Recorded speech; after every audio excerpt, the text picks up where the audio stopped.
ओम शांति।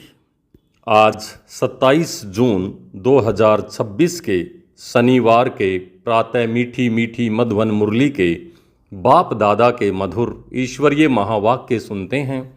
मीठे मीठे प्यारे प्यारे बाप दादा ने कहा, मीठे बच्चे, याद से आत्मा का किचड़ा निकालते जाओ। आत्मा जब बिल्कुल पावन बने तब घर चल सके। प्रश्न है, इस अंतिम जन्म में बाप के किस डायरेक्शन को पालन करने में ही बच्चों का कल्याण है? उत्तर है, बाबा कहते, मीठे बच्चे, इस अंतिम जन्म में बाप से पूरा वर्षा ले लो। बुद्धि को बाहर में भटकाओ मत। विष को छोड़ अमृत पियो। इस अंतिम जन्म में ही तुम्हें 63 जन्मों की आदतें मिटानी हैं। इसलिए रात दिन मेहनत कर देही अभिमानी बनो। ओम शांति। शांति धाम विश्रामपुरी है। इस दुनिया से सब थके हुए हैं, चाहते हैं कि हम अपने सुख धाम में जाएं। यह दुनिया कलयुगी अच्छी नहीं लगती। स्वर्ग को देखते हैं तो नरक से दिल कैसे लगे। कहते हैं, बाबा जल्दी करो, इस दुख धाम से ले चलो।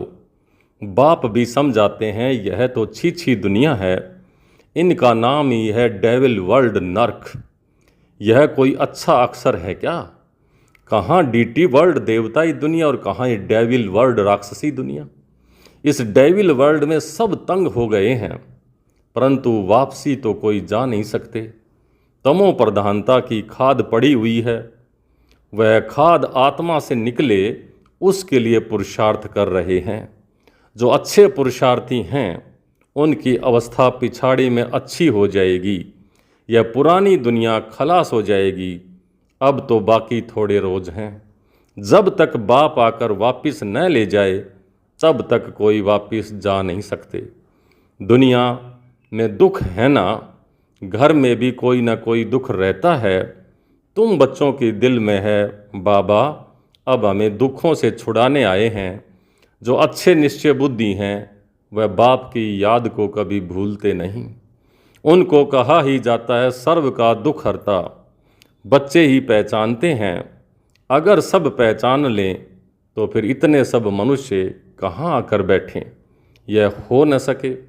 इसलिए ड्रामा में युक्ति भी ऐसी रची हुई है, जो श्रीमत पर चलते हैं वही उच्च पद पा सकते हैं। वह तो ठीक है, सजाएं खाकर भी शांति धाम अथवा पावन दुनिया में जाएंगे, परंतु उच्च पद पाने के लिए तो पुरुषार्थ करना पड़े ना।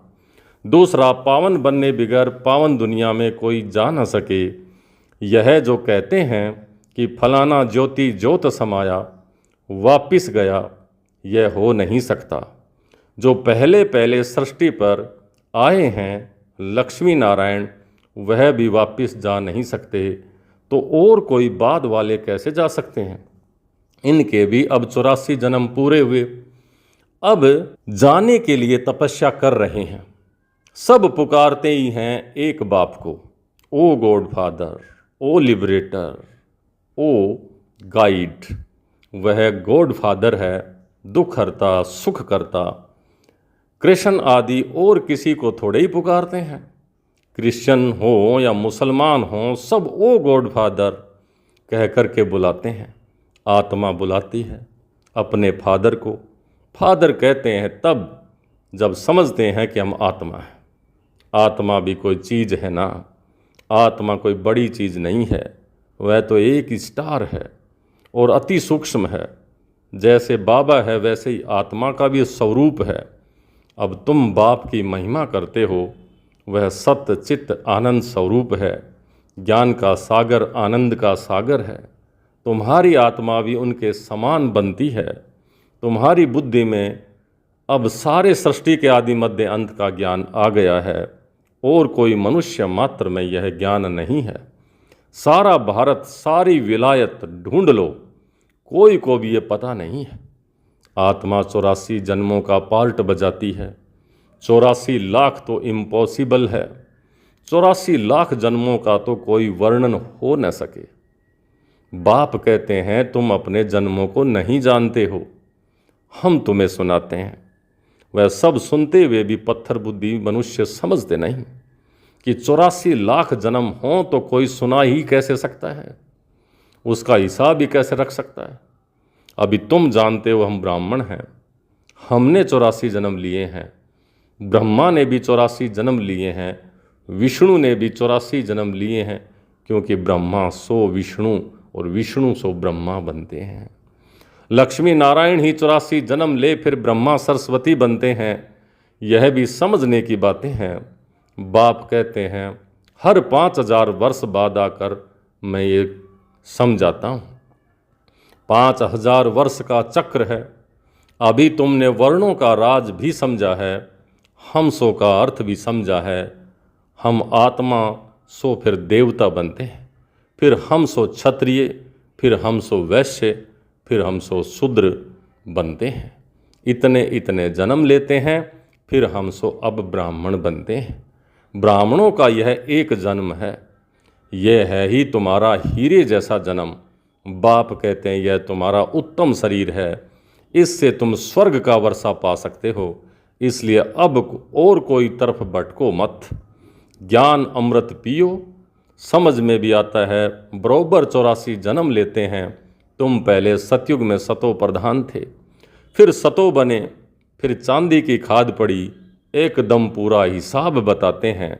अब गवर्नमेंट भी कहती है सोने में खाद अलॉय मिलाओ, 14 कैरेट सोना पहनो, सोने में खाद डालना। ये भारतवासी अपशगुन समझते हैं। शादी कराते हैं तो एकदम सच्चा सोना पहनते हैं। सोने पर भी भारतवासियों का बहुत प्यार है। क्यों? भारत की बात मत पूछो। सतयुग में तो सोने के महल थे, सोने की ईंटें थी। जैसे यहाँ ईंटों की ढेरी लगी रहती है, वहाँ सोने चांदी की ढेरी रहती है। माया मच्छंदर का खेल दिखाते हैं। उसने सोने की ईंटें देखी, सोचा एक ले जाता हूँ। नीचे उतरा तो देखा कुछ हाथ में है नहीं, क्योंकि वो साक्षात्कार की बात थी।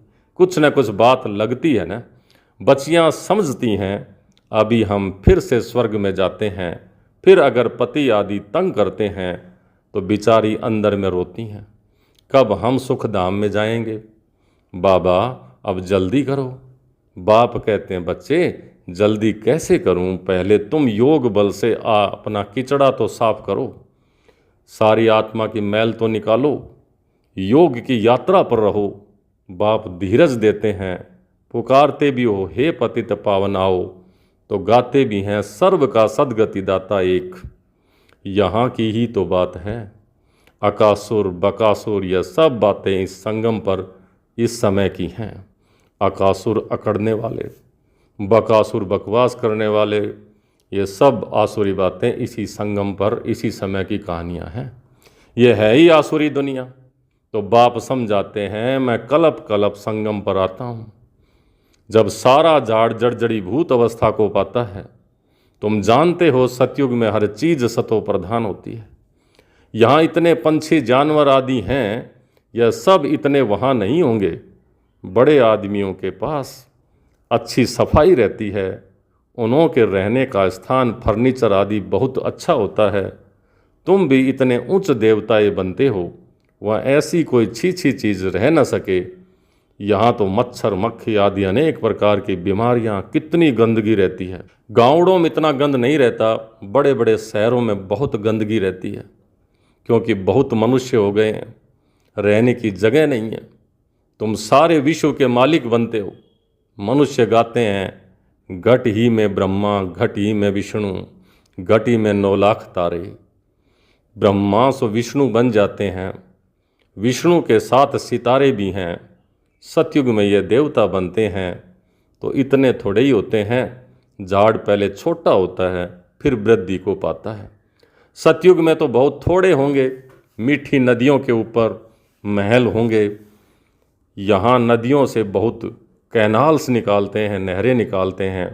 वहाँ कैनाल्स आदि थोड़े होते हैं, मुट्ठी जितने तो मनुष्य होते हैं। इतनों के लिए गंगा जमुना तो है ही, उन नदियों के ही आसपास रहते हैं।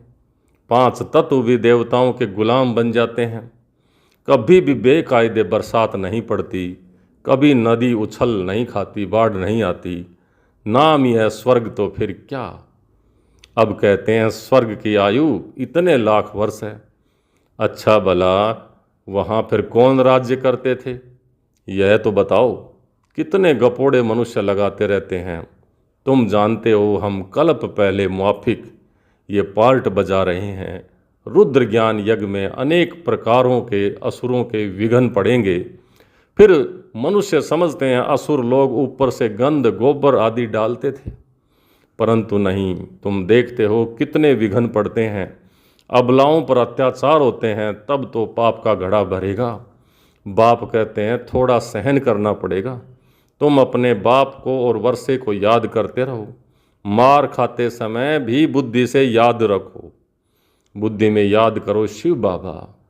तुमको तो बुद्धि में ज्ञान है ना। किसी को फांसी पर चढ़ाते हैं तो पादरी लोग कहते हैं गॉड फादर को याद करो, ऐसे नहीं कहेंगे क्राइस्ट को याद करो। इशारा गॉड के लिए ही करते हैं। वह इतना लवली है, सब उनको पुकारते हैं। आत्मा ही पुकारती है। अब देही अभिमानी बनने में ही मेहनत है। 63 जन्म तुम देह अभिमान में रहे हो। अब इस एक जन्म में वह आधा कल्प की आदत मिटानी है।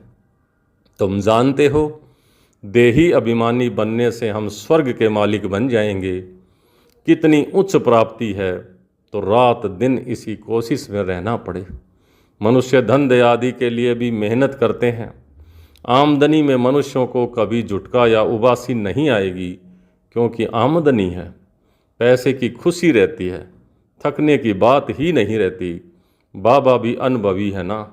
रात को स्टीमर्स आते थे तो आकर माल खरीद करते थे। जब तक ग्राहक की जेब खाली ना करे तब तक उनको छोड़ते नहीं। बाबा ने रथ भी पूरा अनुभवी लिया है। इसने सब अनुभव किया हुआ है। गांवड़े का छोरा भी था, 10 आने मण अनाज बेचता था। अभी तो देखो विश्व का मालिक बनता है। एकदम गांवड़े का था, फिर चढ़ गया तो एकदम ज्वारात के धंधे में लग गया। बस ज्वारात की बात, या फिर है सच्चे ज्वारात की बात। यह होता है रॉयल व्यापार। बाबा बहुत अनुभवी है। बाबा वायसराय आदि के घर में ऐसे जाते थे जैसे कोई अपना घर। इनको फिर कहा जाता है अविनाशी ज्ञान रतन। जितना यह बुद्धि में धारणा करेंगे, इससे तुम पदम पति बनेंगे। शिव बाबा को कहा जाता है सौदागर, रत्नागर। उनकी महिमा भी गाते हैं, फिर कह देते हैं सर्वव्यापी। महिमा के साथ भी इतनी ग्लानि, कैसी हालत हो गई है भक्ति मार्ग की। बाप कहते हैं जब भक्ति पूरी होती है तब भक्तों का रक्षक बाप आते हैं। बहुत भक्ति कौन करते हैं यह भी सिद्ध हो जाता है। सबसे जास्ती भक्ति तुम करते हो। वही यहाँ आकर के पहले पहले ब्राह्मण बनते हैं और बाप से वर्षा लेते हैं, फिर से पूज्य बनने का। रावण ने पुजारी बनाया है, बाप पूज्य बनाते हैं। ये है भगवानोवाच। भगवान एक है, 2-3 भगवान तो होते ही नहीं। गीता भगवान की गाई हुई है, तो शिव भगवानोवाच के बदले मनुष्य ने श्री कृष्ण का नाम डाल दिया है। तो कितना फर्क हो गया है। ड्रामा अनुसार फिर भी गीता का नाम ऐसे ही बदलना है। फिर बुलाते हैं हे पतित पावन आओ। बाप पावन बनाते हैं, रावण पतित बनाते हैं, तो समझने की कितनी बुद्धि चाहिए। श्रीमत श्रेष्ठ श्रेष्ठ मत है एक बाप की। यह लक्ष्मी नारायण स्वर्ग के मालिक बाप की मत से ही बनते हैं। अच्छा, मीठे मीठे सिक लिधे बच्चों प्रति मात पिता बाप दादा का याद प्यार और गुड मॉर्निंग। रूहानी बाप की रूहानी बच्चों को नमस्ते। हम रूहानी बच्चों की रूहानी बाप दादा को याद प्यार, गुड मॉर्निंग और नमस्ते। नमस्ते मीठे बाबा, बहुत बहुत शुक्रिया आपका। धारणा के लिए मुख्य सार। पहला, इस एक जन्म में 63 जन्मों के पुराने देह अभिमान की आदत मिटाने की मेहनत करनी है। देही अभिमानी बन स्वर्ग का मालिक बनना है। दूसरा, इस हीरे तुल्य उत्तम जन्म में इस बुद्धि को भटकाना नहीं है, सतो प्रधान बनना है, अत्याचारों को सहन कर बाप से पूरा वर्षा लेना है। आज का वरदान, साकार बाप समान अपने हर कर्म को यादगार बनाने वाले आधार मूर्त और उद्धार मूर्त भव। साकार बाप समान अपने हर कर्म को यादगार बनाने वाले आधार मूर्त और उद्धार मूर्त भव। जैसे साकार बाप ने अपना हर कर्म यादगार बनाया, ऐसे आप सभी का हर कर्म यादगार तब बनेगा जब स्वयं को आधार मूर्त और सबका उद्धार करने वाली उद्धार मूर्त समझकर चलेंगे। जो अपने को विश्व परिवर्तन के आधार मूर्त समझते हैं, उनका हर कर्म ऊंचा होता है और वृत्ति दृष्टि में जब सर्व के कल्याण की भावना रहती है तो हर कर्म श्रेष्ठ हो जाता है। ऐसे श्रेष्ठ कर्म ही यादगार बनते हैं। आज का स्लोगन, सत्यता की शक्ति को धारण करने के लिए सहनशील बनो। सत्यता की शक्ति को धारण करने के लिए सहनशील बनो। ये अव्यक्त इशारे सदा हर्षित रहने के लिए अपनी नेचर को सरल बनाओ, सहनशील बनो। इस सहज योगी जीवन में अगर मुश्किलातों का अनुभव होता है तो सहज राज्य कैसे करेंगे? यहाँ के संस्कार ही वहाँ ले जाएंगे। देखो, आपके यादगार जो देवताओं के चित्र बनाते हैं, उनकी सूरत में सरलता ज़रूर दिखाते हैं। तो जो जितना सहज पुरुषार्थी होगा, वह मनसा में भी सरल, वाचा में भी सरल, कर्म में भी सरल होगा। उसको ही फरिश्ता कहते हैं। अच्छा, ओम शांति।